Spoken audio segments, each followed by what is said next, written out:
Olá, estamos começando mais um Soul Fitness com o tema Exercícios e Dieta. Como a psicologia pode ajudar? Para essa oportunidade aqui, para esse bate-papo, nós teremos a convidada Ana Júlia, né, que vai trazer alguns esclarecimentos, vai nos ajudar a entender um pouco mais sobre o tema. E alguns dos assuntos que a gente vai comentar aqui são compulsão alimentar, estresse, sono, fome emocional. Vamos falar um pouco sobre hábitos também e terapia comportamental. Eu me chamo Bruno, sou o idealizador do Dieta do Chefe. Aqui ao meu lado o meu colega e personal trainer Lucas Emanuel. E eu vou deixar aqui um espacinho para o Lucas se apresentar e depois na sequência a Ana Júlia vai se apresentar um pouco mais. Gratidão a todos por vocês que estão nos acompanhando nas redes sociais. Eu sou o professor Lucas, especialista em fisiologia do exercício, biomecânica do movimento, hipertrofia, emagrecimento, saúde e qualidade de vida no geral. Trouxemos a nossa convidada aqui, a doutora, psicóloga, Ana Júlia, para nos ensinar um pouco mais sobre como a parte psicológica afeta muito o nosso lado emocional, tá? E a nossa saúde no geral, que é o que mais importa. Espero que vocês gostem e fiquem até o fim. Agora eu vou passar aqui a palavra para a nossa doutora continuar e vai se apresentar um pouquinho para a gente. Obrigada, Lucas. Obrigada, Bruno, né? Isso. Um prazer estar aqui com vocês, estreando aqui o podcast. E nada, eu vou falar um pouquinho sobre mim. Eu sou psicóloga clínica. Eu trabalho desde praticamente quando eu me formei, né? Então, entrei na clínica já antes de me graduar. E a minha jornada, ela vem, né, da clínica, que começou com crianças, depois passou para pais e depois foi para um público geral. E hoje em dia é um público adulto, né, com uma diversidade aí de patologias graves, gravíssimas. E muito do que a gente vai conversar aqui eu vejo no consultório, né? Então, na minha jornada, eu comecei em Manaus, atuando em Manaus, depois eu tive a oportunidade de ir para fora do Brasil, né? Comecei a fazer uma clínica sem paredes na Argentina, hoje a gente atende todo o território ali, e também lá a gente trabalha, né, o todo, o indivíduo como um todo. Isso implica estar trabalhando os aspectos da educação física, né, das habilidades físicas, dos recursos que as pessoas podem desenvolver, né, porque nem todo mundo às vezes tem, pode ser desenvolvido, né, e todo mundo tem essa capacidade de fazer desenvolvimento físico. E, enfim, né, tem muita sintonia. Eu acho que o bate-papo aqui vai ser bem bom, né? O Lucas é meu primo, ele nem falou que eu sou primo dele, né? Mas é meu primo, esse gato aí, super disciplinado. Então, um prazer estar aqui, né, contigo e ver o teu projeto, né, tendo sucesso, ver aí o teu público te buscando, te tendo como referência. Isso é muito bom, né? Manaus também precisa de pessoas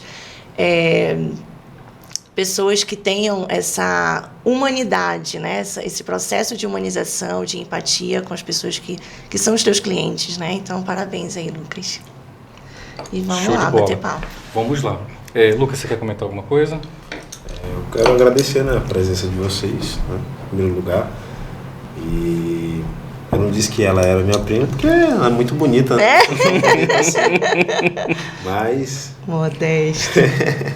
É isso. Dois modestos, né? Dois modestos. De família modesto, né? Ana, assim, a gente relacionou algumas perguntas, mas digamos assim, no nosso entendimento, né? Nós somos leigos nessa parte mais, digamos assim, desse ponto de vista mais técnico. Então, nós acreditamos que essas perguntas aqui que a gente relacionou, talvez estejam, digamos assim, no cotidiano de quem vivencia esses desafios, assim, no dia a dia, né?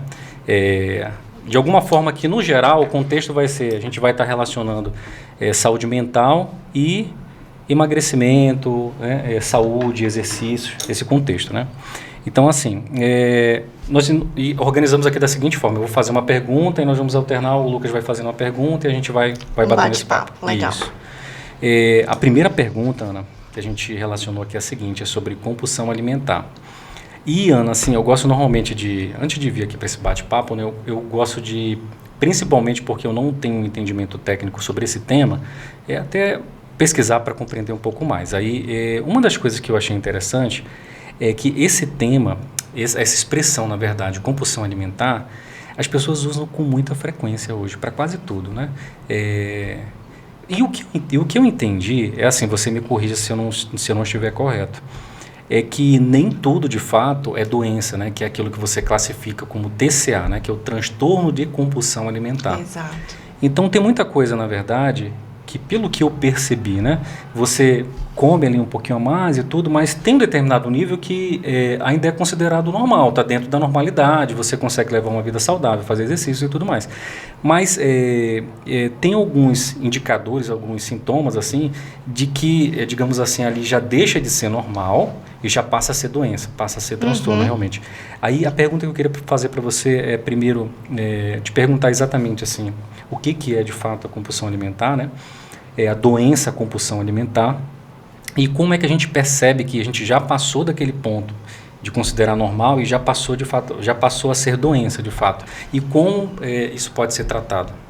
Legal, muito legal a tua pergunta, e o público que vai assistir vai gostar muito, espero, né, que goste da resposta, porque eu começo colocando a questão da normalidade, né? O que é normal para ti?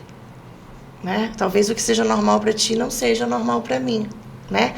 E na psicologia a gente costuma dizer que todo mundo é um pouquinho louco, que todo mundo e sai, né, da órbita da normalidade, né? Porque se a gente for muito normal, a gente se torna patológico, né? Então, a compulsão alimentar, ela de fato, ela é dada no senso comum. Deixa aqui um pouquinho. Obrigada, Bruno. Ela é dada no senso comum com comentários de pessoas que extrapolam ou evidenciam momentos onde faz o uso abusivo, né, do alimento.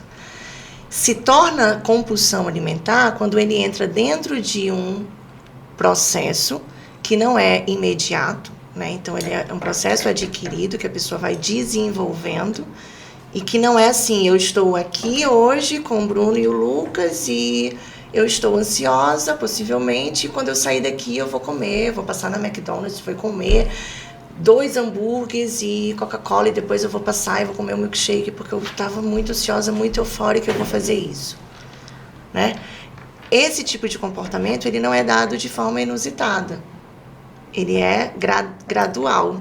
E geralmente quem começa a ter um processo sintomatológico assim, vem de outros fatores, né? Então, a compulsão alimentar ou o transtorno de compulsão alimentar, ele está dentro de uma categoria de transtornos alimentares, que geralmente quem tem a compulsão alimentar também tem um pouquinho de bulimia, se é patológico, anorexia, e aí entra nessa trama da saúde mental, do processo psíquico que influencia o comportamento e aí, consequentemente, ele faz o uso abusivo da comida, né? E aí o interessante é identificar que quando uma pessoa está dentro de um processo de transtorno, ela tem a consciência de que possivelmente o que ela está fazendo é abusivo, mas ela não tem a habilidade ou força, no senso comum, de se controlar. Então é um ato impulsivo, por isso se torna patológico.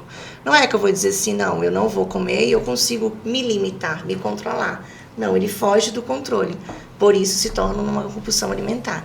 Mas é sumamente importante, né? E aí eu digo para todo mundo, assim, prestar atenção quando a gente fala numa roda de conversa, no meio da família, né? Num almoço, diz, nossa, tá comendo muito, nossa, não sei o quê. Com quem ou como você fala, porque isso pode gerar um gatilho. E aí, se a pessoa é ansiosa, ela pode comer mais ou ela pode simplesmente parar de comer e desenvolver aí realmente algo patológico, né? Agora, sim, é normal que esporadicamente a gente faça movimentos de dosagens. Então, vai ter um dia que eu vou comer mais, vai ter um dia que eu vou comer menos. A minha apetite vai estar mais aguçada, né, em determinados contextos que em outros. Então, é sempre importante a gente se perceber para o que a gente fala para o outro e o que a gente recebe do outro. Se tu disser assim, nossa, Ana, tu tá comendo muito, eu tenho que estar atenta a isso para saber qual é a tua referência da Ana comer muito ou não, né? E aí eu coloco dentro desse padrão do que é normal e do que é patológico, né? Então, existe o transtorno, existe os comentários, a gente precisa fazer essa diferenciação. E aí, o que junta aqui, né, a nossa relação? É que o transtorno de compulsão alimentar, ele está dentro de uma categoria patológica, precisa ser tratada, e quem está buscando desenvolver um tratamento para essa questão vai precisar do recurso da educação física, né? Da habilidade de fazer um treinamento, de ir no nutricionista, fazer uma dieta específica, gradual, né? Porque cada tempo também vai modulando a forma como a pessoa vai tratando o transtorno, né? Sabendo que possivelmente quem tem um transtorno, o transtorno ele é psíquico, né? E a gente não tem, muitas pessoas leigas, elas acham que o corpo é diferente da mente. Na verdade é uma interligação, tudo está conectado. E aí o transtorno ele tem que trabalhar de forma paralela o comportamento, a atividade, né, o desgaste, o treinamento, com os reforços de processo mental, de sentimento, de percepção, enfim, né, de uma série de outros, de memória, né, porque muito do que é colocado para quem tem transtornos alimentares vem muito de comentários, né, que a pessoa tem no nicho, na relação intrafamiliar, então isso é imputado no sujeito, né, e aí a pessoa às vezes comete o ato, mas não sabe por quê, né, ou diz assim, não estou comendo, porque não se dá conta, né, do ritmo que faz o uso do alimento, colocando o uso justamente porque não é uma habilidade natural, né, é um transtorno, então a gente coloca nesse termo de uso, porque seria como uma substância, né, algo que entorpece. A compulsão alimentar, ela traz um caráter de compensação, né, para eu não ser tão técnica, a compensação. Então, eu estou frustrada porque o Lucas não me abraçou. Então, eu estou triste com isso, eu fico angustiada com isso, porque eu começo a interpretar que o Lucas tem uma série de coisas contra mim e eu desconto isso na comida e eu me sacio, né? Então, eu tenho essa compensação. Então, ao invés de ir lá conversar com ele, bater um papo e resolver, eu inibo essa questão emocional com a pessoa e desconto, né? E faço o uso abusivo da comida. Gente, eu falo muito, tá? Então, não, fica à vocês vontade. vão me tolindo. Pode perguntar, Lucas. Pegando o gancho nessa questão alimentar, o que eu percebo muito, né, com a minha experiência de anos já de treinamento e dando aula, é que realmente tem um gatilho, tem um trauma, às vezes, muitas das vezes vem desde a infância, né, desde criança. Às vezes o exemplo vem de dentro de casa, tá ali acompanhando os pais, né, essa interação ali social. E as vós, né, que falam bem assim, quando a criança é muito bebezinha ainda, nossa, esse bebê é muito fraquinho. É tão magrinho. É tão magrinho, e coloca comida, dá leite para essa criança, dá suplemento, né? Sim. Dá o biotônico Fontoura, né? Que antigamente em todas as vós e as mães colocava, eu também. Biotônico Fontoura. Tu talvez não, tu não, mas eu acho que a gente sim. Era o Biotônico Fontoura, era o Elixir Parigórico. Elixir Parigórico, entendeu? Então, tinha aquela coisa da cultura, né? De dizer, você não pode ser magro, você tem que demonstrar, né, corpo. E isso vai dizer que tu tá saudável. Saudável, então, é uma próspero. Crença, é uma crença que a gente herdou, né? A sociedade como um todo herdou. E nada, a gente vem praticando dentro de um campo de ignorância mesmo. Né? Ana, só complementando agora, para a gente fechar essa primeira pergunta, eu queria aprender com você um pouquinho mais sobre essa parte de medicamentos, né? Sobre a questão do subtramina, o Vansen, né? Que algumas pessoas fazem uso desses medicamentos, mas às vezes de forma indiscriminada, às vezes nem procuram um especialista, né? E fazem uso assim por conta própria e tudo. Você pode comentar alguma coisa mais sobre isso? A gente não vai fazer, a ideia não é fazer apologia, né, a essa questão, é justamente falar sobre o tema para educar. Existem atos que são imediatos, então às vezes uma droga, uma medicação, um suplemento, né, ele pode ser um recurso imediato. E aí a pessoa tem que ter um autocontrole, de entender qual é o processo de desenvolvimento, né, do corpo, para que ele quer aquela substância, que resultado ele espera com aquela substância, e aí, consequentemente, regular essa tomada de decisão, porque tomar uma decisão de fazer uso de um fármaco, né, de um remédio, traz de certa forma, uma motivação para chegar a algo. Então, aí a gente volta para aquele primeiro assunto, né, da normalidade. É normal eu fazer o uso dessa medicação? É porque foi prescrito, porque eu vou estar tratando, eu vou estar sendo acompanhada, eu vou ter um profissional que vai estar me prescrevendo e que vai estar acompanhando o meu processo. Eu vou fazer o uso dessa medicação de forma transgressora, aleatória, porque eu li ali no Google que isso vai me gerar um efeito X, e aí tu perde o controle. Chega um momento que a pessoa ela pode perder o controle, e isso pode gerar aí uma série de deficiências metabólicas, né? Pode chegar a se tornar dependente também? Sem dúvida, sem dúvida.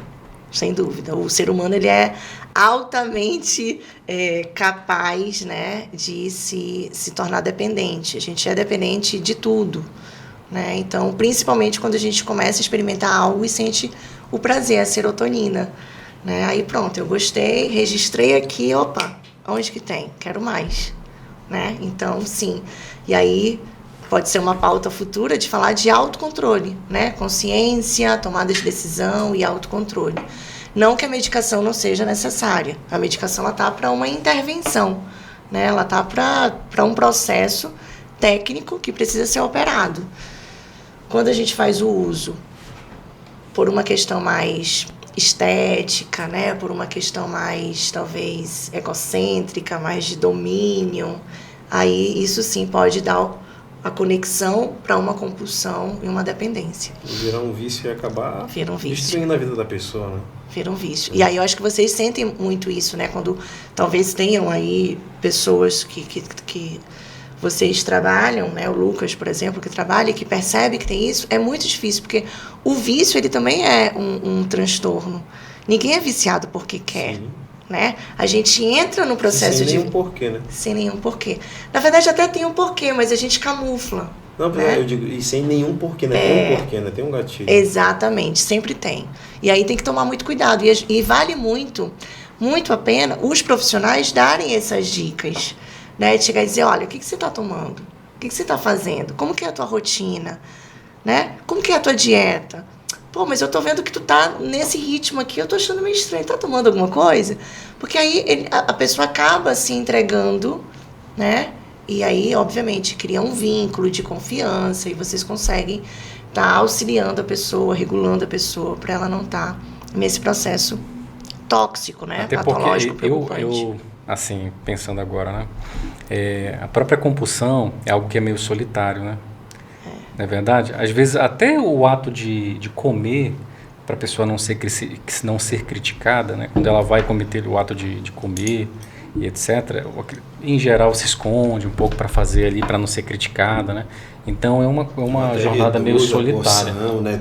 Às vezes quer comer um alimento, a pessoa vai lá, opa, tem alguém olhando, eu vou comer escondido. esse alimento escondido. Aí, quando recorre a esse tipo de remédios, etc., não é algo que ela faz assim aberto ao público, né? Normalmente é sozinha, pergunta ali em off para fulano, ciclano e tal. É sempre nos meios clandestinos, né? Sempre tem uma transgressão. Isso. Aí, porque a pessoa se dá conta que ela está fazendo uso para um objetivo específico que foge do padrão da normalidade, né? Eu tenho uma amiga, por exemplo, que ela era muito magrinha, muito magrinha. E a genética dela tem esse padrão de ter o corpo, o estereótipo bem frágil, bem fraco mesmo. E ela começou a buscar, né, meios de, eu preciso ganhar, eu preciso ter pernão, bundão, etc e tal. E foi, né? E depois teve os prejuízos, mas quando se deu conta, foi atrás de resolver.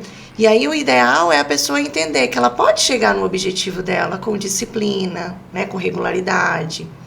Não precisa ser imediato, porque geralmente quem transgride é porque quer um resultado muito imediato. E é interessante, assim, porque eu tenho muitos alunos, né, vamos dizer, pacientes, alunos também, que se tornam amigos, né, criam um laço, uma intimidade, e se abre, às vezes o cara quer dizer, eu quero ficar saradão para me pegar fulana, eu quero ficar saradão para me pegar ciclana, porque eu peguei um fora. Aí a pessoa começa a treinar, começa a se cuidar, e ela vê que o exercício, né, é muito mais importante do que, muitas das vezes, a parte estética. Né? E não só a nossa saúde física, saúde mental também, que está correlacionada. E a pessoa, a longo prazo, ela vê o quanto é importante e o quanto aquilo não era algo que iria fidelizar ela realmente, né, num padrão de vida saudável, né? Isso era mais a curto prazo. A longo prazo, essa pessoa vai amadurecendo, ela vai evoluindo, vai melhorando, e ela vê não, que aquilo ali é um remédio que ela tem que tomar diariamente, gradativamente. Isso é muito interessante. Isso acontece corriqueiramente, né? E assim, a gente não pode negar, né, que o ser humano ele é muito precipitado, ele é muito vaidoso. Então, às vezes a gente vai muito pelo estético, pela performance e esquece da sanidade, né? Do corpo saudável, do conteúdo, não é só a capa, né?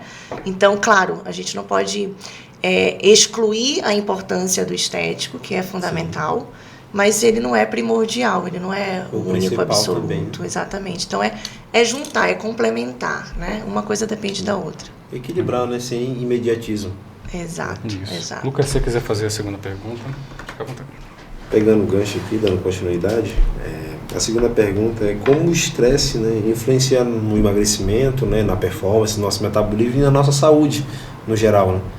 Porque, assim, eu vejo que as pessoas estão mais intolerantes hoje em dia, né? E é em todo quanto é canto. Desde casa até na rua, no trabalho, né, em todo esse meio Lucas, social. a gente estava até conversando mais cedo, se fizer sentido, né, comentar até sobre se houve, do teu ponto de vista, alguma influência sobre a questão da pandemia, tudo. Super.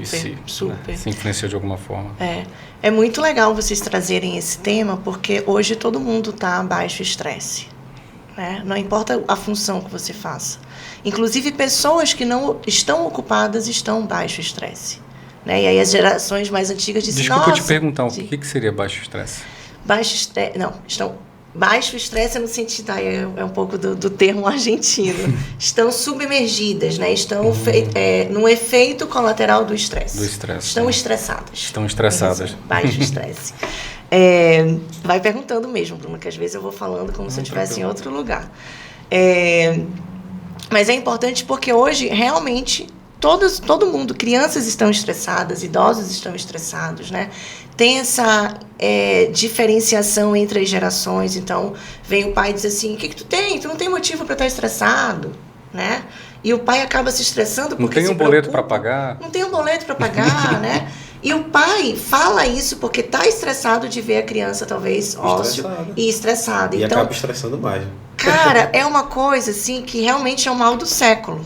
O estresse, que consequentemente gera ansiedade, uma série de outras questões como depressão. E coisas mais graves, como tentativa, pensamentos suicidas, etc. e tal.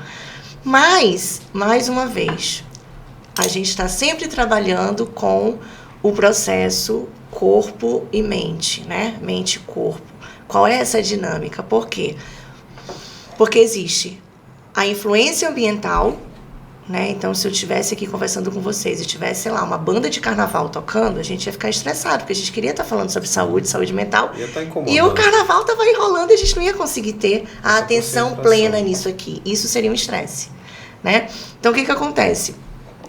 Sendo um fator normal, natural, a gente acaba sendo influenciado pelo ambiente e também influenciando o ambiente. E, consequentemente, tudo, a luz, a energia, o clima, o toque, tudo é absorvido. E aí isso altera o nosso metabolismo. Então vem o famoso cortisol, né? Que muitas pessoas não sabem o que é, né? Mas que é o hormônio que ativa aí a questão do estresse. E aí a pessoa não consegue identificar o comportamento, não consegue identificar o discurso, não consegue identificar o que do ambiente gera estresse, e aí vai proliferando, né, a carga estressora nele próprio e em todos os indivíduos que tem ao seu redor, né? E aí é o efeito, né, massivo, que isso altera completamente o metabolismo da pessoa, altera o sono, altera a motivação. Aí depois a gente pode falar sobre, né, específico um pouco sobre cada efeito que o estresse gera, mas tu não consegue dormir bem, tu não consegue te concentrar, tu não te alimenta bem, tu não te relaciona bem, tu passa a não olhar as pessoas com quem tu convive, né? Tu quer escutar uma música, mas tu não consegue sintonizar o ritmo da música que tu precisa escutar. Tu quer fazer um treino, mas tu chega lá acelerado e não faz um aquecimento, não faz um alongamento. Às vezes se machuca, né? Porque e não sabe. Tá e sente o efeito no corpo, porque existe a questão da psicossomática, né? Então, o estresse, ele é um detonador, assim, não que, agora a gente está no estresse e ninguém mais sobrevive. Não é isso. E nem gosto desse mimimi, porque é algo natural do humano, do animal, na verdade, né? Porque os animais irracionais também sofrem estresse. Mas é natural, só que é a dosagem. Por que eu estou me estressando por qualquer coisa? E se a banda do carnaval estiver tocando e a gente tem o microfone aqui na boca e a gente conecta e foca a atenção aqui e deixa a banda tocar e pronto, a gente não precisa se estressar por isso. A gente não está mais habituado a resolver as questões que são impostas. Então a gente só absorve estresse, absorve estresse. Já reage no automático. A gente não cria habilidade de adaptação, né? Então, por isso as crianças hoje estão com alto índice de estresse, os idosos estão completamente estressados, né? Cada um tem as suas demandas, obviamente, do ciclo da vida, né? Quero fazer, não posso, já fiz de tudo, agora não tenho mais nada. Eu que estou na meia idade, tenho que correr e ganhar o mundo. Cada um vai ter a sua particularidade e a sua razão, né? Mas a gente precisa saber que o estresse é normal, que o medo é normal, que a ansiedade é normal, que faz parte do humano, mas que precisa ser identificado. Pronto, depois que a gente identifica e cria habilidade relacional com o que é natural, aí as coisas ficam mais tranquilas. Então, toca o carnaval, não interessa, o meu olho está aqui, o foco está aqui, vai captar a minha voz e está tudo ótimo. Por que eu preciso ficar estressada com isso? Depois vem a compulsão alimentar, e eu detono no sanduba, né? Na Coca-Cola, não sei o quê, que aí fica me criando, né, um processo de retroalimentação. Porque é dose, né? Eu como agora, saciou, mas não está resolvido o problema. Então eu tenho que fazer outra dose e depois eu aumento a carga, seja da comida, da medicação, do que quer que seja. Né, e vai embora. E eu fico fugindo do que eu preciso resolver. Sim. Né? Acho muito interessante esse ponto, né? Acho que também falta muito para as pessoas um pouco mais de inteligência emocional, né? Isso é um termo mais atual, acho que isso já existe há muito tempo. E muitas das pessoas não sabem. Às vezes a gente comenta, a pessoa, o que é isso? Né? A pessoa nem sabe que existe uma inteligência emocional. Às vezes a gente vê ali uma pessoa mais fria, mais calma, mas ela entende muito sobre as emoções. E às vezes essa pessoa ali por dentro está um turbilhão. Só que ela tem domínio sobre as emoções dela. Ela estuda, ela entende, né? Ela acaba se observando mais as pessoas. Claro que tem a questão genética também, né? Tem a individualidade biológica. Tem pessoas que são mais intolerantes, né? Exato. Tem gente que tem a personalidade mais forte, né? Isso varia de pessoa para pessoa, mas eu acredito muito que o exercício, a parte nutricional, a parte psicológica afeta diretamente, social, ambiental, e a ciência está aí para comprovar isso, né? O nosso dia a dia está aí, né? E tem muitos fatores que acabam influenciando muito no nosso estresse, né? Como por exemplo a ansiedade, né? A depressão, a própria pandemia, né?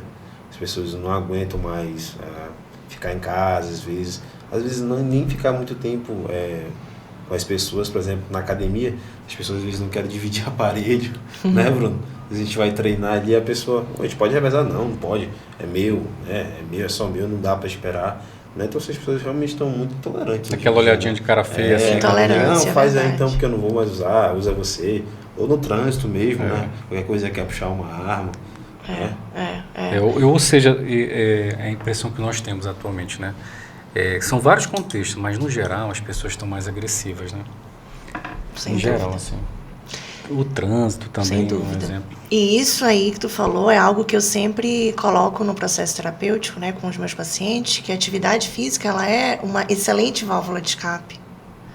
Porque todo mundo, de fato, é agressivo e a gente precisa exercer a nossa prática de agressividade, mas não no sentido da violência, né? Então, eu preciso descarregar essa pulsão de agressividade.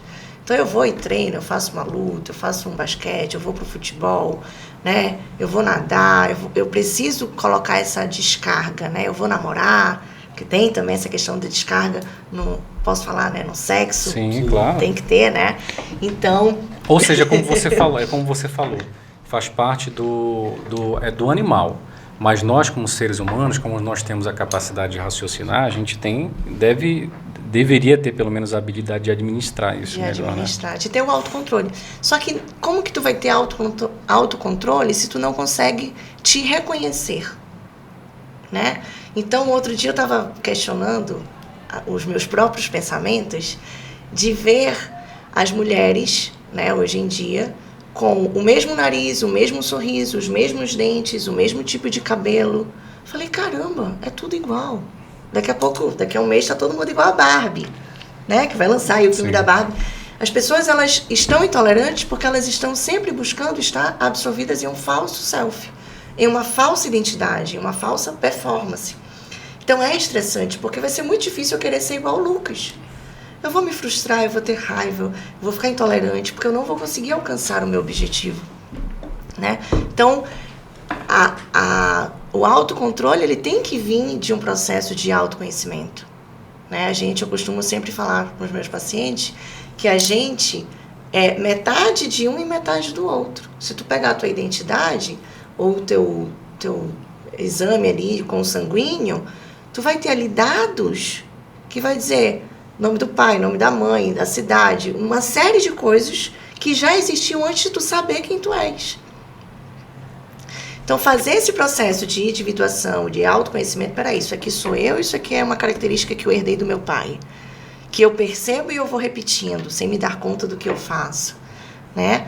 Assim como as doenças hereditárias, a gente tem os comportamentos, as memórias hereditárias, o sedentarismo, né? A resistência de não ir fazer uma atividade física, porque ninguém na minha família faz, para que eu vou fazer? Isso não é da minha cultura. Ué, mas eu vou lá fazer porque o mundo está dizendo que fazer atividade física é saudável, é importante e é para mim, né? Então, a gente precisa converter o altruísmo e o egocentrismo de uma forma mais saudável. Conseguindo entrar nisso, e aí sim, né? Vou puxar a sardinha aqui para o meu campo.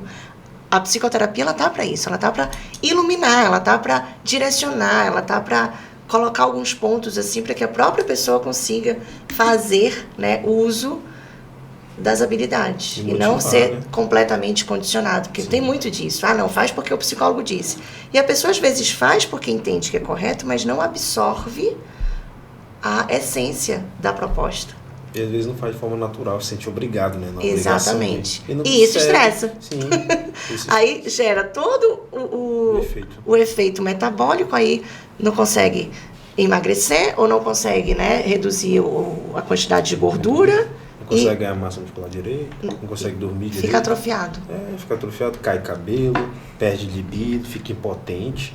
Exatamente. Às vezes até estéril, dependendo dos casos mais graves. Exatamente. E é uma realidade que poucas pessoas falam, né? De uma geração nova que está passando por tipos de problemas assim. Normalmente a gente via com o passar dos anos, né? Isso está acontecendo de forma muito mais precoce.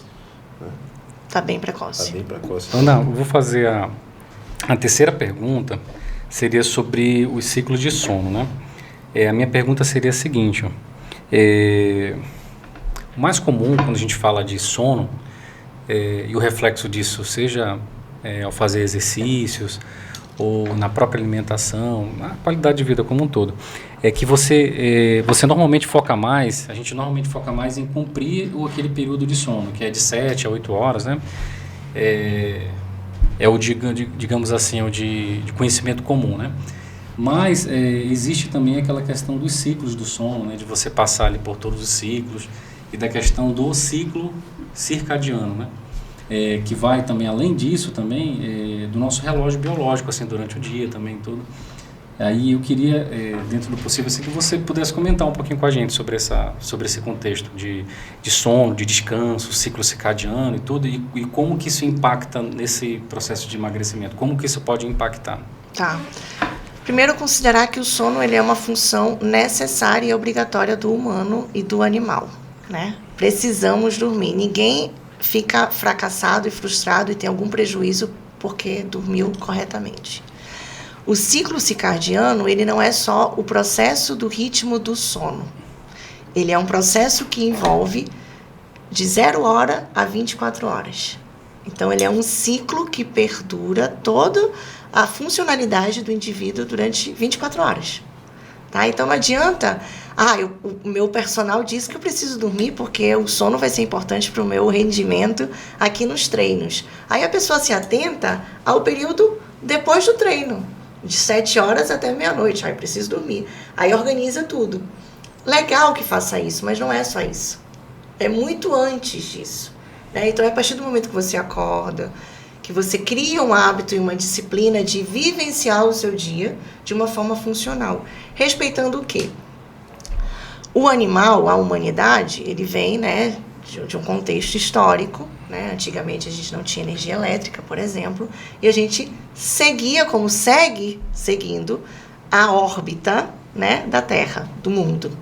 Então existe tantas horas aonde existe a Lua, o Sol, dependendo de onde você esteja no mundo, você tem um ciclo onde você vai ter mais estímulos de Sol, de energia solar, e menos estímulo de energia solar. Então, isso cria o ciclo.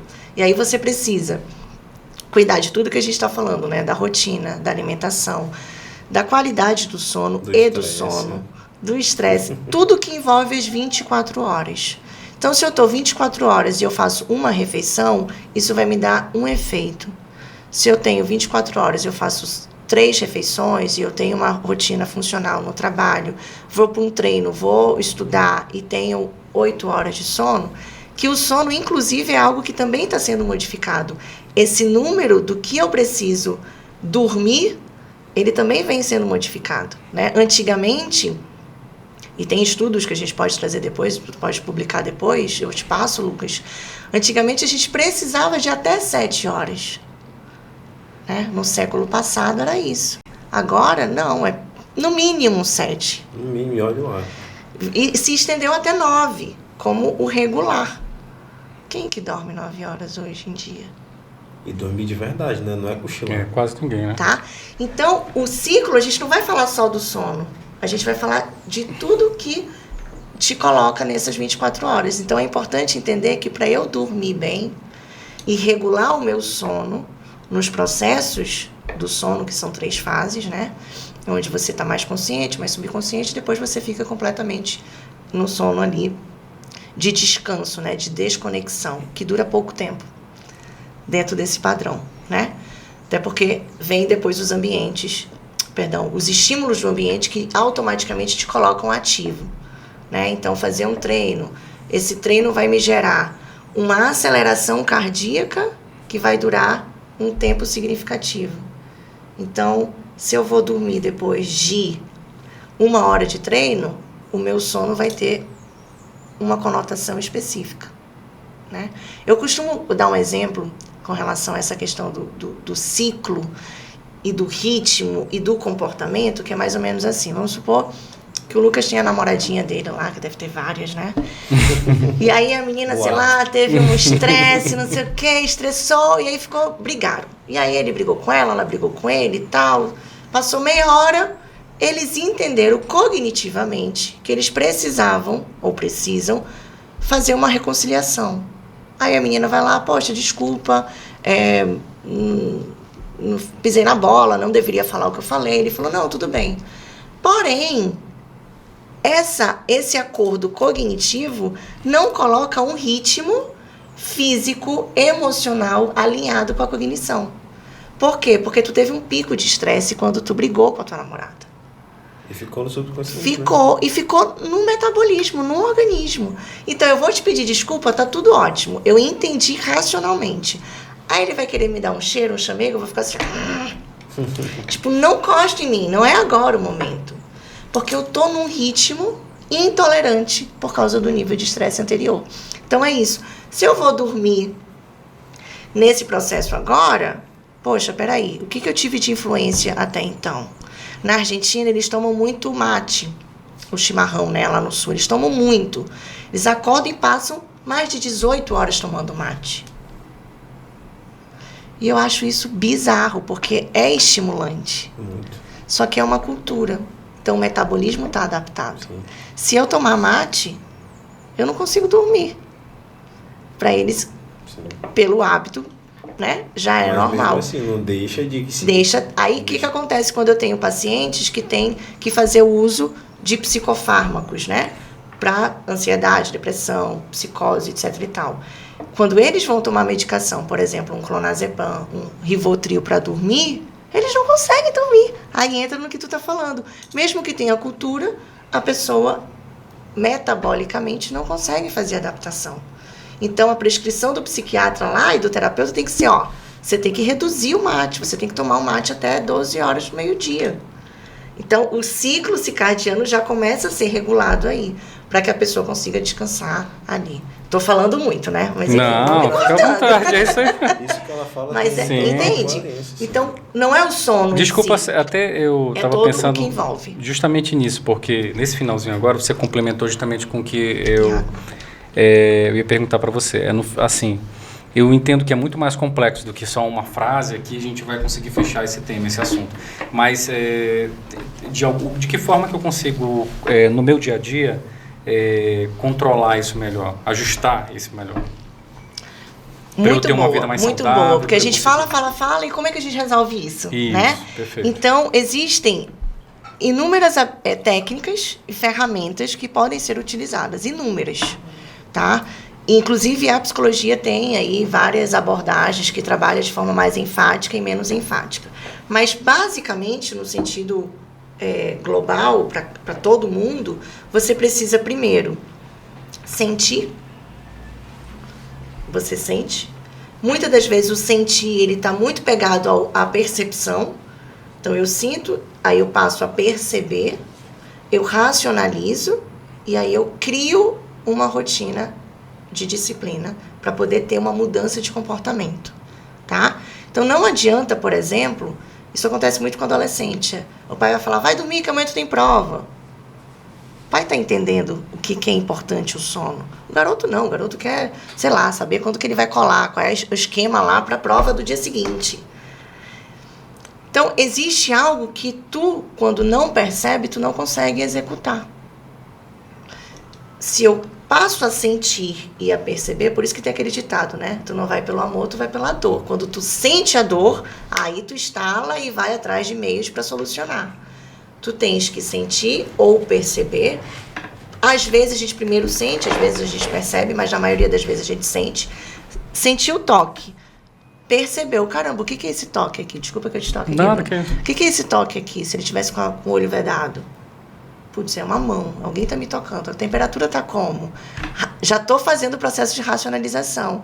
A temperatura está assim, assim, assim. O toque está forte, está fraco? Como que está esse toque? Começo a elaborar. Então, eu estou sentindo, percebendo e elaborando, racionalizando. Pronto, eu percebi que existe esse toque e eu quero ter ou eu não quero ter. Aí eu venho para a parte estratégica do processo de racionalização. Então, é corpo, emoção, cognição. Aí eu coloco em prática. Então eu entendi que esse toque me trouxe o resultado X, então a partir de agora eu vou tirar a minha mão.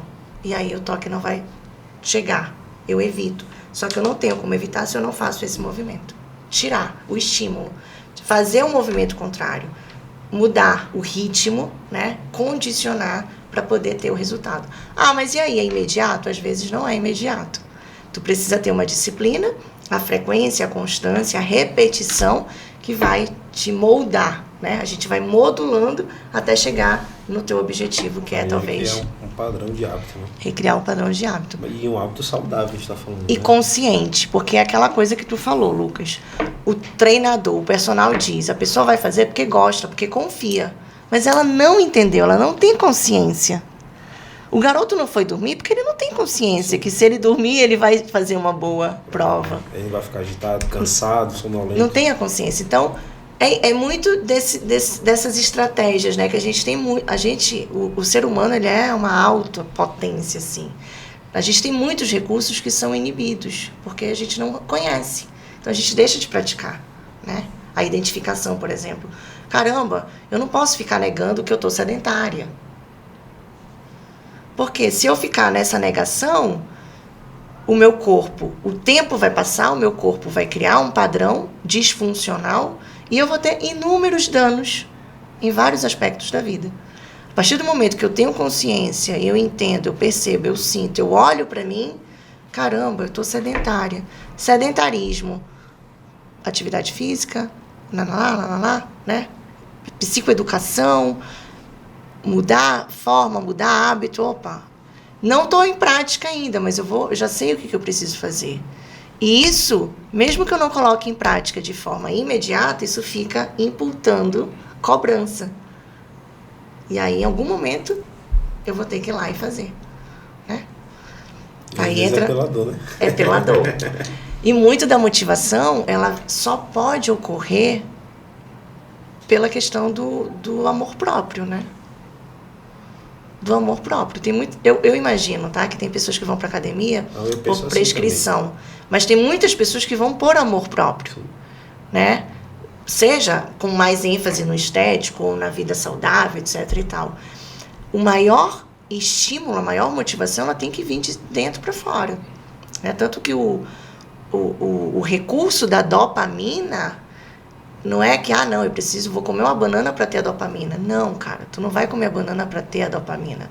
Tu vai comer a banana e tu possivelmente vai ter a serotonina, mas a dopamina é antes.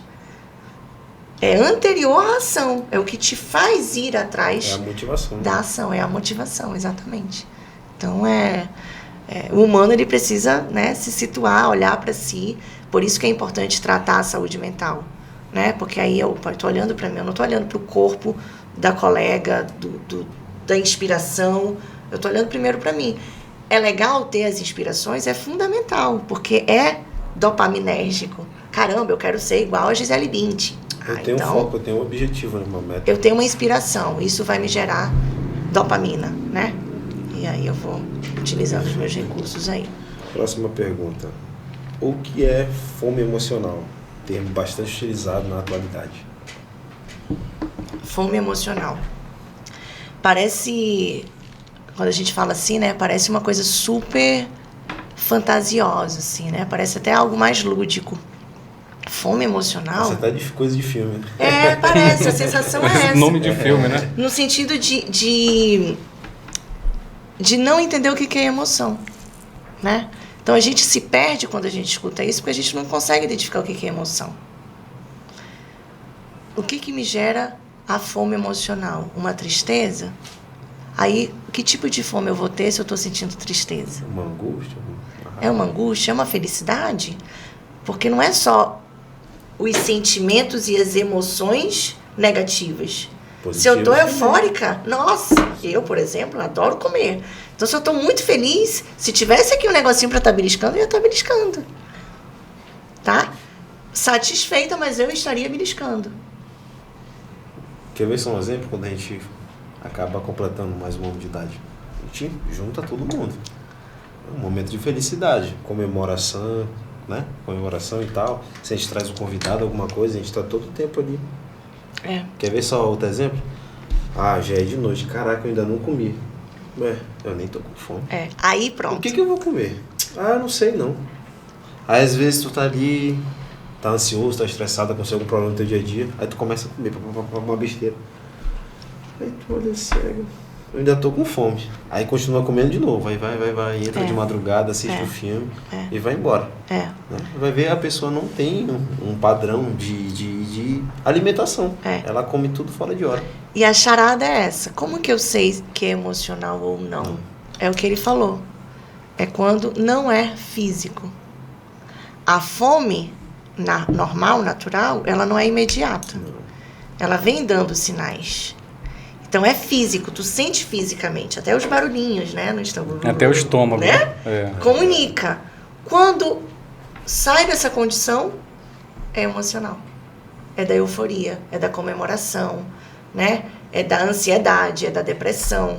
Isso é aquele eu mereço. Tanto a fome... No final da semana corrida, não, eu mereço. É o dia do lixo, né? É o dia do lixo. Dia da compensação. Então é isso. E assim como a gente falou da compulsão alimentar dentro de um contexto patológico, a fome emocional, ela é um sintoma que se agrega a esse tipo de transtorno, tá? Mas uma vez ou outra, tudo bem, não tem problema. É normal. Nós estamos à mercê, vai acontecer. Tá? É normal.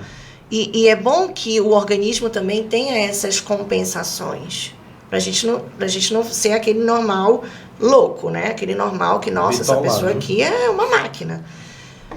E a ideia é você fazer a percepção. Putz, é emocional, mas eu já comi uma caixa de chocolate. Caramba, passou de muito do limite, né? Eu saí de uma comemoração 5 horas da tarde, eu vou para o aniversário do Lucas 7 horas, e depois, sei lá, eu vou viajar e eu tô ansiosa e eu vou e compro uma besteira antes de entrar no avião. Cara, não tinha necessidade de comer 3 vezes em menos de 6 horas. É emocional. Mas por quê? Porque eu estava submergida a um ambiente que me contagiou. Por quê? Porque eu estava dentro de um processo de depressão e eu precisava ter um chocolate para me dar serotonina e ficar um pouco mais feliz, né? E eu tô ansiosa e eu preciso, não sei, comer ali não sei, uma castanha para fazer o creque-creque, e isso me dá uma sensação e desfocar a minha atenção no creque-creque da castanha. Até nisso, né? São atividades diferentes para o nosso sistema nervoso, né? Vai compensar. Exato. E até o tipo de comida, Sim. Né? Assim como a atividade física também, né? Que eu acho que em algum momento as pessoas acabam escolhendo mais, eu vou fazer mais treino de inferior, de superior, né? Tem essa coisa, que às vezes também não está relacionada à necessidade. Não, está relacionada ao prazer. Ao prazer, ao que me cai melhor, né? Ao que me convém nesse momento. Por exemplo, a mulherada treinando as pernas, né? Ficar com a bunda grande e os caras os braços. Entendeu? Então, vem muito disso. Então, assim, fome emocional não é uma fantasia, é uma prática cada vez mais frequente, né? Cada vez mais frequente. E a nossa cultura, né, gente? Uma coisa que eu acho que é interessante também falar aqui é o que a gente recebe de estímulo. Hoje, o que a gente tem de publicidade, de aspecto visual com relação à comida é absurdo. As campanhas publicitárias, os vídeos, né? As fotos. Nossa, você engorda só de olhar, você se sacia só de olhar. Chega d'água na boca. Né? Então, isso também faz parte de todo esse processo, né, do humano de se identificar, de se reconhecer e chegar e dizer, não, isso aqui é o meu campo visual que está me seduzindo para ir ali comer aquele hambúrguer da McDonald's, quando tu chega ali na hora nem é bem tudo aquilo, mas tu já está impultado com aquela imagem e saciado, e aí depois tu só concretiza, né? Então, o campo visual, ele é fundamental também, né, para esse aspecto da cognição da saúde física com a emocional, com a mental. Eu acho que a gente tem que ter um pouquinho mais de atenção nessa parte, né? Principalmente as mulheres até, né, devido a fatores hormonais também. Tá? E Lucas, eu acho que só o fato de que essa expressão está sendo bastante utilizada hoje, né? Fome emocional e tal, está meio que em evidência, está na moda agora. Mas de alguma forma está deixando uma semente assim que nem toda fome de fato é fome física. Perfeito. Esse é o ponto principal, né? Então já abriu a cabeça das pessoas. Opa, calma. Agora a gente começou a entender que nem toda fome é fome física. Então, exatamente. Inclusive tem até a questão daquela fome, por exemplo, que é do corpo desidratado. Sim. Que também é muito comum, porque por mais incrível que pareça, mesmo com toda a informação disponível, as pessoas continuam não tomando a quantidade de água necessária. E é diariamente. E é diariamente. É impressionante isso aí. Na academia mesmo a gente vê. E aí tu não só no fim do treino. Mas você passa o treino todo transpirando, você tem que tomar. Aí a fome não é necessariamente fome, é o corpo que está desidratado. Então, ou seja, nem toda fome de fato é a fome realmente física. É o corpo realmente pedindo alimento. Mas tem agora outros fatores que a gente tem que começar a ficar mais atento. O ambiente, eu acho que assim, a sociedade, o ambiente, a cultura, ela também é algo primordial. Porque assim, na minha infância, quando eu estava na casa da minha avó, existia o café da manhã, cedinho, depois tinha um lanchezinho, que era uma fruta, um bolinho, depois tinha um almoço, né? Aí depois tinha um outro lanchinho no meio da tarde, tinha a merenda e depois tinha a janta. Tu não pegou essa fase, eu peguei.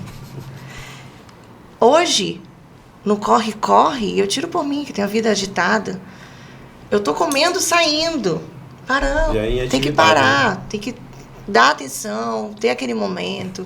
Aí tu come qualquer coisa, tu come rápido, tu não tem mais nem o descanso depois da comida, né? Aí no final das contas, tu tinha 9 refeições moderadas, saudáveis, podia arriscar e comer uma besteira, né? Mas tu estava bem nutrido, bem hidratado.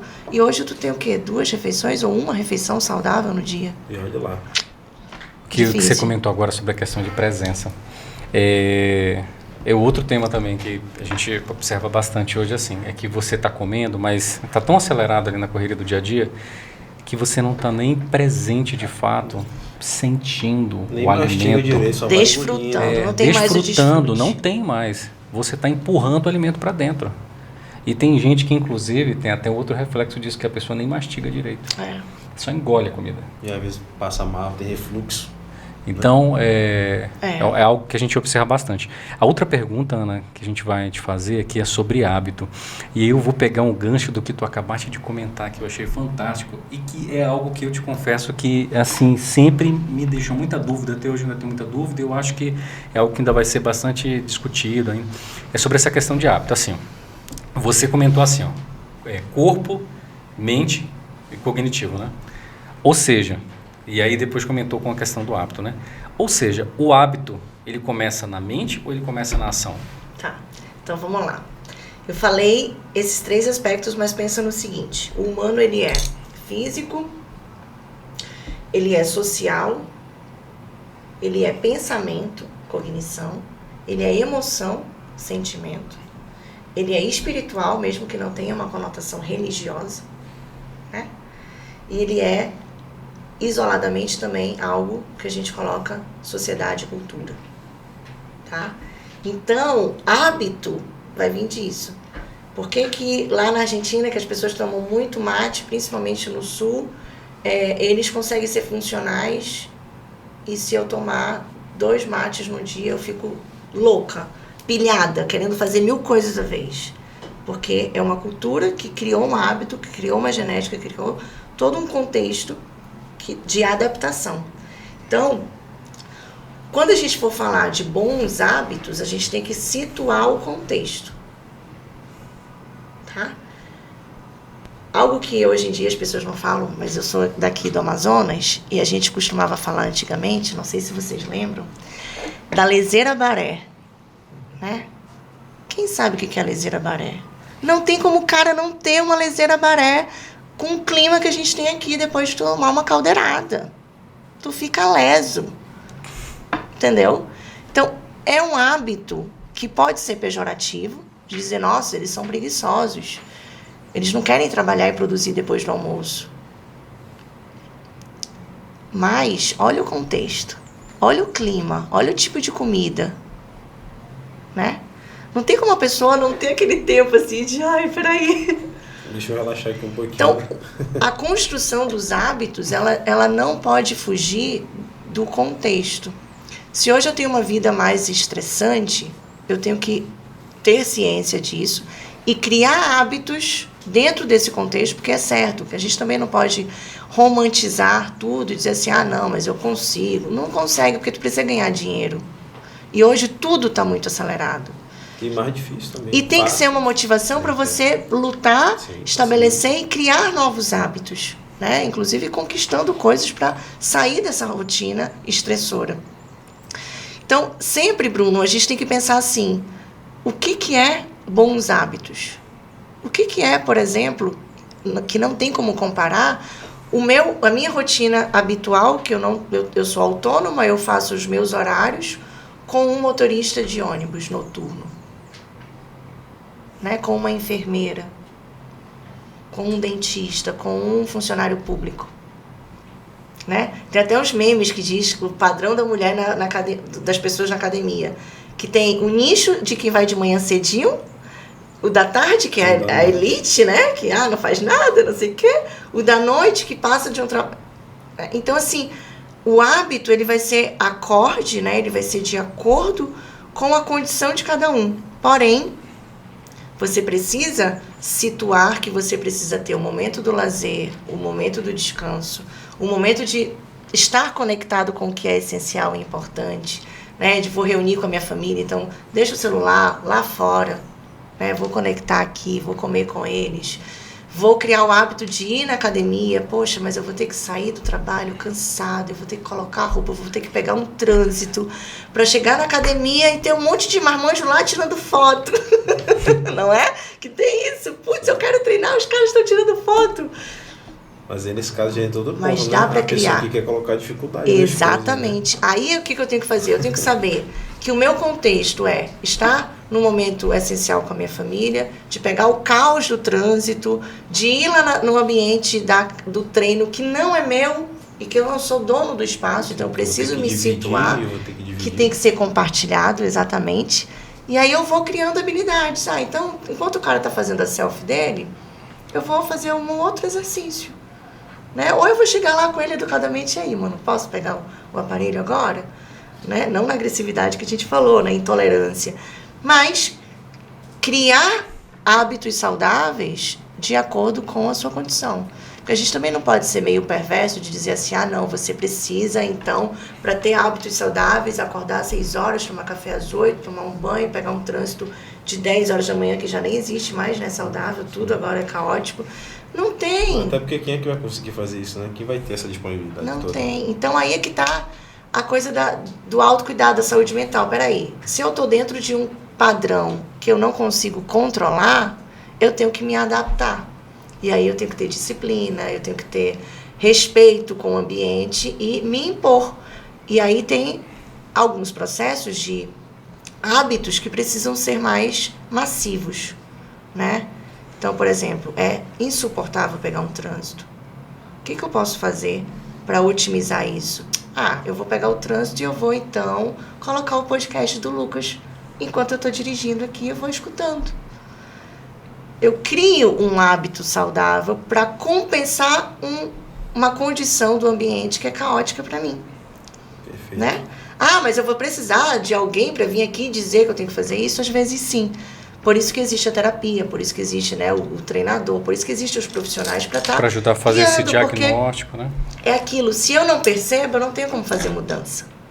Né? Então, às vezes, a gente precisa ter uma contenção, um acolhimento, um processo empático e estratégico.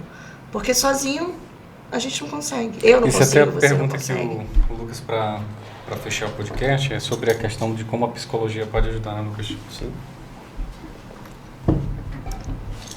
No caso aqui dessa próxima pergunta, como a psicologia, né, pode ajudar e contribuir para o processo da nossa saúde no geral?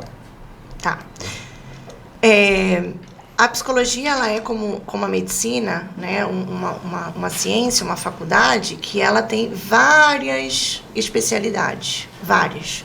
Então, hoje tu vê psicólogo no marketing, tu vê psicólogo no trânsito, tu vê psicólogo no esporte, né, tu vê com crianças, idosos, com neurociência. É amplo. Por quê? Porque é do humano. Então, a gente precisa ter essa diversidade, né, essa amplitude. Então, assim, qual é a terapia melhor? É a terapia que você vai e que você vai se conectar e se identificar com o terapeuta. Lógico que existem vertentes, abordagens, que são mais sólidas, no sentido de dizer, eu estou com depressão. Vou fazer um adendo aqui, né, um parêntese. Infelizmente, na saúde mental, ainda não existe dados comprovados de abordagens específicas para determinados transtornos ou patologias ou necessidades. Então, assim, se hoje eu tenho um surto psicótico, eu não sei se eu tenho que ir no psicólogo que é psicanalista, ou se eu tenho que ir no psicólogo que é da Gestalt terapia, ou se eu tenho que ir no psicólogo que é da cognitivo-comportamental. Eu não sei. Infelizmente, a saúde mental ainda não trouxe dados, né? Eu espero um dia contribuir para que isso ocorra. Porque na medicina eu sei que se eu tenho um problema cardíaco, eu vou no cardiologista. Se eu tenho um problema, machuquei o joelho, eu vou no ortopedista. Em saúde mental existem teorias que se aproximam mais e dão resultados mais eficientes e comprovados, mas a gente ainda não tem isso de forma tão enfática, tá? Então, falando a respeito disso, que a gente não tem um contexto tão definido, eu sugiro que a pessoa busque conhecer primeiro quais são as abordagens, né? Com essa busca curiosa, ele já vai se identificar com algo e aí ele vai entrar no processo de transferência, que é quando ele conhece o terapeuta, ele fala de si, ele sente ali algo transferencial e aí ele consegue ter uma relação transparente, onde ele se entrega e ele coloca todo os seus problemas, os seus questionamentos, que não necessariamente são problemas, né? Então, identificando ali, primeiro, quais são as abordagens. Pô, eu quero fazer terapia. Então, peraí, o que tem de terapia? Tem essa. O que trata cada uma? Qual é o objeto de estudo de cada uma? Além do humano. Isso e isso. Ah, legal. Então, eu vou nesse aqui que me interessou mais. Isso é a técnica. Depois é a relação transferencial do terapeuta com o paciente ou o cliente. Né? E aí, pronto. Aí, nesse processo terapêutico, você vai com uma demanda e, consequentemente, você você vai com uma queixa, quero melhorar, não sei, o meu contexto social. Você fala sobre isso, mas você acaba entregando uma demanda, que a demanda é, por que o meu contexto social hoje está assim? Ah, está assim porque aconteceu isso no passado, eu tenho um trauma X, e não sei o que, e tal. Então, tu contextualiza a demanda, e aí tu começa a trabalhar, né? E geralmente, né, eu pelo menos trabalho dessa forma, na psicologia a gente fala de tudo. De tudo. É quando a pessoa tem o seu espaço para fazer autorreconhecimento, né, e criar estratégias, habilidades. Então ele tem que falar de tudo, porque tudo é influência. Então ele vai falar da mãe, do pai, da namorada, né, às vezes da amante, né, do filho, do funcionário, do colega de trabalho, do ambiente, dos fatores estressores, né, das questões orgânicas. Fala de tudo, fala da religião, fala do dinheiro, fala de tudo. O processo terapêutico é esse, é onde a pessoa vem e faz quase que uma confissão, né? Eu vou ali e vou me entregar. E conforme eu vou me entregando, eu vou me escutando, eu vou me identificando, eu vou me percebendo, eu entro naquele processo, né? De que, nossa, eu nem tinha me dado conta, mas aí depois que eu falei para o meu terapeuta, tive um insight. E aí sim eu começo a fazer a mudança de comportamento, né? E aí, consequentemente, do sentimento, do processo mental, que aí eu começo a articular de uma outra forma. Então, se eu sou sempre muito pessimista, nossa, eu não vou treinar porque meu corpo não vai ficar bom nunca, porque minha mãe é assim, porque meu pai é assim, porque todas as minhas gerações são assim. Se eu tenho esse pensamento negativo, né? Negativo de forma crônica, é muito difícil passar de forma imediata. Então, eu tenho que ir elaborando, trabalhando, até sair dessa conotação, né? Dessa tônica aí tóxica que a maioria das pessoas estão absorvidas, né? Todo mundo. Fora o preconceito, né? Muitas pessoas têm preconceito, né, na hora de procurar um profissional da psicologia, principalmente os homens, né? É claro que isso tem mudado bastante, né? Não, eu, assim, de forma resumida, o ponto de vista, né? Tem mudado muito no sentido de as pessoas estão aceitando mais, né, essa possibilidade, essa possibilidade de fazer o acompanhamento mental, né? Entender que é uma questão integral, assim, não é somente exercício e dieta, mas tem a questão mental, que é um pilar ali que é fundamental para integrar tudo isso. E aí eu acho que aos pouquinhos, né, aquela ideia na prática que a gente vê a conversa é assim, terapia normalmente é para doido, né? Então a pessoa pergunta logo, não, terapia eu não estou doido, pô. É isso mesmo. Né? Na prática, infelizmente, é assim, mas graças a Deus você percebe que isso vem sendo mudado. As pessoas estão começando a compreender mais. Também, né? Uma perspectiva mundial de que não importa qual é a tua raça, o teu credo, a tua posição econômica, todo mundo ficou na mesma condição, né? De vulnerabilidade. Então, isso trouxe aí uma visão um pouco mais natural de que é necessário cuidar da saúde mental, né? Mas, realmente, depois que passa a avalanche, a gente vai esquecendo, né? E aí o tabu, que é aquela coisa mais extensa, direta da sociedade, ela acaba sobressaindo, né? Então, sempre, né? Não importa, você não precisa ter um problema para começar a trabalhar a sua saúde mental. Que assim como a saúde física, o que é a saúde mental? A boa saúde mental é a ausência de um transtorno. Aí hoje a gente olha para o lado e quem que não tem um transtorno?